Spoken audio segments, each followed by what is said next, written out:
আসসালামু আলাইকুম। হাইতু সাহাবা রাদিয়াল্লাহু আনহুম তৃতীয় খণ্ড হইতে পড়া হইতেছে। হযরত ইবনে ওমর ও হযরত আনাস সাধারণ ঘটনা।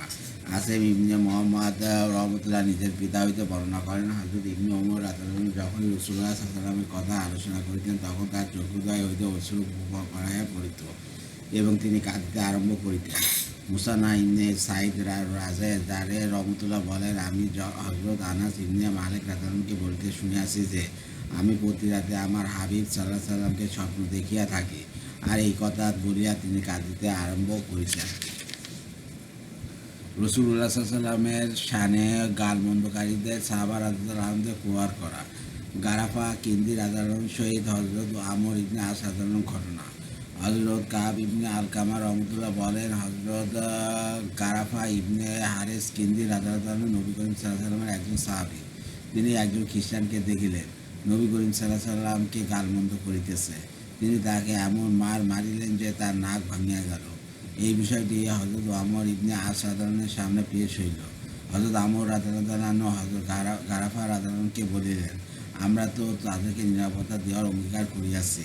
হযরত গারাফা রাদিয়াল্লাহু আনহু বলিলেন, আল্লাহর পানাহ, তারা নবী করিম সাল্লাল্লাহু আলাইহি সাল্লামকে প্রকাশ্যে গালমন্দ করিবে, তারপরও কি আমরা তাদের সহিত অঙ্গীকার রক্ষা করিব? আমরা তো এই সত্ত্বে তাদের সহিত অঙ্গীকারবদ্ধ হইয়াছি যে আমরা তাদের ইবাদতখানাগুলির ব্যাপারে কোনরূপ হস্তক্ষেপ করিব না। তারা নিজেদের ইবাদতখানার ভিতরে যা ইচ্ছা বলুক, আর তাদের সামর্থ্যের উদ্দেশ্য আমাদের তাদের উপর বোঝা চাপাইব না। আর যদি কোনো শত্রু তাদের উপর আক্রমণ করে, তবে আমরা তাদের পক্ষ হইতে যুদ্ধ করিব।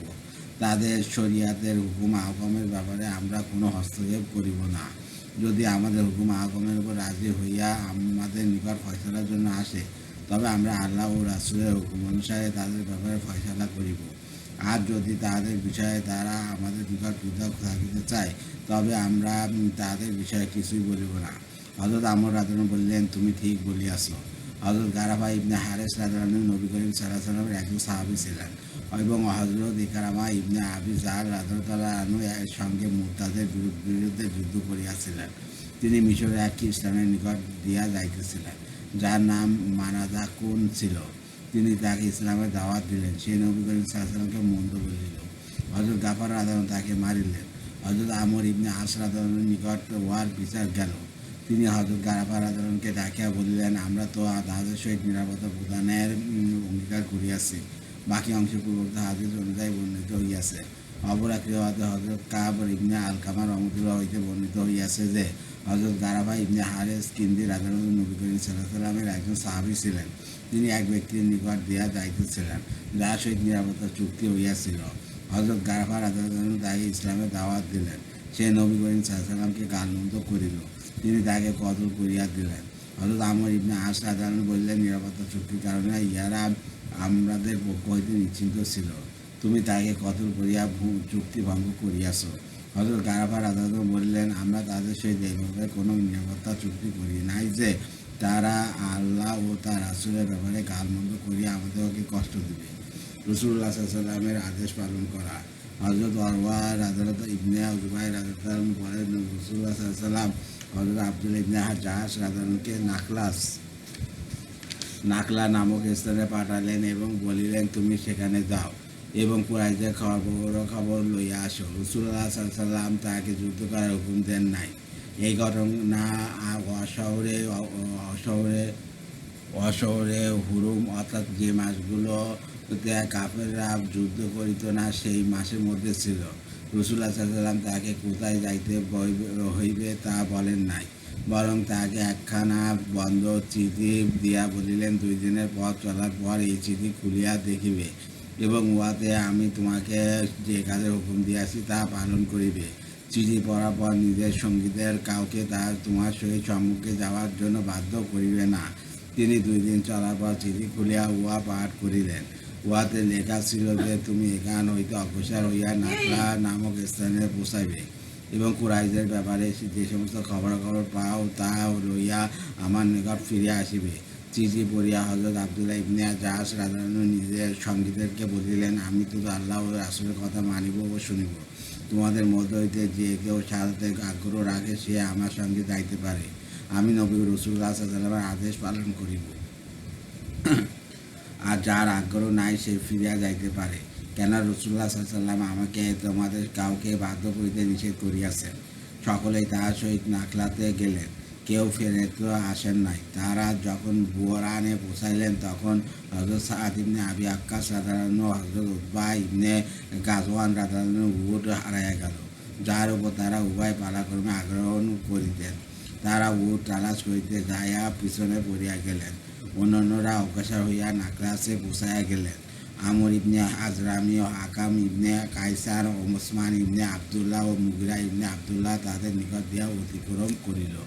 উহারা তায়েব হইতে তাদের ব্যবসায়ী মালামাল, চামড়া ও কিশমিশ লইয়া আসিতেছিল। সাহাবা রাদিয়াল্লাহু আনহুম যখন এই সমস্ত মক্কা কাফিরকে দেখিলেন তখন হযরত ওকায়েদ ইবনে আবদুল্লাহ রাদিয়াল্লাহু আনহু তাদের প্রতি উকি দিলেন। হযরত ওকায়েদ রাদিয়াল্লাহু আনহু মাথা মুণ্ডন করিয়াছিলেন।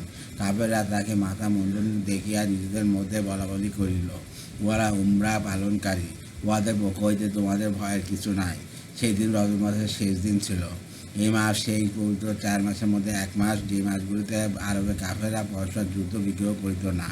রাসূলুল্লাহ সাল্লাল্লাহু আলাইহি ওয়াসাল্লামের সাহাবাগণ এই সকল কাফেরদের ব্যাপারে পরামর্শ করিলেন যে, যদি তোমরা আজ এই কাফেরদের কতল করো তবে পবিত্র মাস অর্থাৎ রজব মাসে কতল করিবে, যা সমগ্র আরবের নিয়মের বরখেলাপ কাজ করিবে। আর যদি তাদেরকে ছাড়িয়া দাও তবে আজ তারা হরমের সীমানায় প্রবেশ করিয়া নিরাপদ হইয়া যাইবে, কারণ হরমের সীমানায় কাউকে হত্যা করা জায়েজ নাই। অতএব সাহাবা রাদিয়াল্লাহু আনহুম এই ব্যাপারে একমত হইলেন যে তাদেরকে আজই হত্যা করিয়া দেওয়া হোক। সিদ্ধান্ত অনুযায়ী হযরত ওকায়েদ ইবনে আবদুল্লাহ রাদিয়াল্লাহু আনহু আমর ইবনে হাজরামিকে তীর নিক্ষেপে হত্যা করিলেন। ওসমান ইবনে আবদুল্লাহ ও হাকাম ইবনে কায়সানকে বন্দী করিলেন। আর মুগিরা পালাইয়া গেল, তারা তাকে ধরিতে পারিলেন না। কাফেরদের এই ব্যবসায়ী কাফেলার উপর তারা কবজা করিয়া লইলেন। কয়েদি ও মালামাল লইয়া তারা রাসূলুল্লাহ সাল্লাল্লাহু আলাইহি ওয়াসাল্লামের খেদমতে হাজির হইলেন। রাসূলুল্লাহ সাল্লাল্লাহু আলাইহি ওয়াসাল্লাম বললেন, আল্লাহর কসম, আমি তোমাদেরকে এই পবিত্র মাসে লড়াই করার হুকুম দিই নাই। তারপর তিনি উভয়কে কয়েদি ও মালামাল স্থগিত রাখিলেন, উহা হইতে কিছু গ্রহণ করিলেন না। রাসূলুল্লাহ সাল্লাল্লাহু আলাইহি ওয়াসাল্লামের এই ফরমান শুনিয়া তারা যারপর নানায় লজ্জিত হইলেন এবং তারা মনে করিলেন আমরা তো ধ্বংস হইয়া গিয়াছি। তাদের মুসলমান ভাইরাও তাদেরকে তিরস্কার করিল ও ধমক খাইল। অপরদিকে কুরাইশরা যখন এই সংবাদ পাইল তখন তারা বলিল, মুহাম্মদ সাল্লাল্লাহু আলাইহি ওয়াসাল্লাম পবিত্র মাসে রক্তবহাল মাল কবজ করিল এবং আমাদের লোকদিকে বন্দী করিল, পবিত্র মাসের অসম্মান করিল। তাদের এই কথার পরিপ্রেক্ষিতে আল্লাহ তাআলা এই ব্যাপারে নিম্নোক্ত আয়াত নাযিল করিলেন। অত মানুষ আপনাকে সম্মানী মাসের যুদ্ধ বিগ্রহ করার সম্পর্কে জিজ্ঞাসা করে, আপনি বলিয়া দিন, ইহাতে ইচ্ছাকৃতভাবে যুদ্ধ বিগ্রহ করা গুরুতর অপরাধ। আর আল্লাহর পথ হইতে প্রতিরোধ করা এবং আল্লাহর সহিত ও মসজিদে হারামের সহিত কুফরি করা এবং মসজিদে হারামের অধিবাসীদিগকে তথা হইতে বহিষ্কৃত করা, উহার চেয়ে গুরুতর অপরাধ আল্লাহর নিকট। আর অশান্তি সৃষ্টি করা হত্যা অপেক্ষা অধিকার জঘন্য। আল্লাহ তাআলা বলিতেছেন, আল্লাহ তাআলাকে অমান্য করা হত্যা করা অপেক্ষা বড় গুনাহ। এই আয়াত নাযিল হওয়ার পর রাসূলুল্লাহ সাল্লাল্লাহু আলাইহি ওয়াসাল্লামের ব্যবসায়ী মালামাল গ্রহণ করিলেন এবং কয়েদিদেরকে ফিদিয়া লইয়া ছাড়িয়া দিলেন। না খোলা গমনকারী মুসলমানগণ বললেন, ইয়া রাসূলুল্লাহ, আপনি কি আশা করেন যে আমরা এই জিহাদের সওয়াব পাইব? এই পরিপ্রেক্ষিতে আল্লাহ তাআলা নিম্নের আয়াত নাযিল করিলেন। অর্থ প্রকৃতপক্ষে যারা ঈমান আনিয়াছে, যারা আল্লাহর উপপাতে হিজরত করিয়াছেন এবং জিহাদ করিয়াছে, এমন লোকে আল্লাহর রহমতে আশা পোষণ করে। আর আল্লাহ তাআলা কৃত ভুলকে ক্ষমা করিবেন ও করুণা করিবেন। এই যুদ্ধে গমনকারী 8 জন ছিলেন এবং তাদের আমির হযরত আব্দুল্লাহ ইবনে জাহাশ রাদিয়াল্লাহু আনহু নবম ব্যক্তি ছিলেন।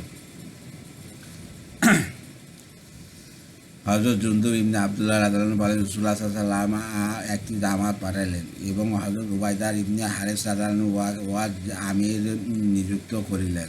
হযরত উবাইদা রাদিয়াল্লাহু আনহু রওনা হওয়ার সময় রাসূলুল্লাহ সাল্লাল্লাহু আলাইহি ওয়াসাল্লামের প্রতি অত্যধিক মহব্বতের কারণে তার বিরহের কথা মনে করিয়া কাঁদিতে লাগিলেন। রাসূলুল্লাহ সাল্লাল্লাহু আলাইহি ওয়াসাল্লাম তার স্তরে অন্য একজনকে পাঠাইলেন, যার নাম হযরত আব্দুল্লাহ ইবনে জাহাশ রাদিয়াল্লাহু আনহু ছিল। তিনি তাকে একটি চিঠি দিলেন এবং আদেশ করিলেন যে অমুক জায়গায় পৌঁছার পূর্বে যেন চিঠি না পড়েন। নির্দিষ্ট স্থানে পৌঁছার পর চিঠি পড়িলেন এবং চিঠিতে যেখানে যাওয়ার জন্য বলা হইয়াছে সেখানে যাইবেন।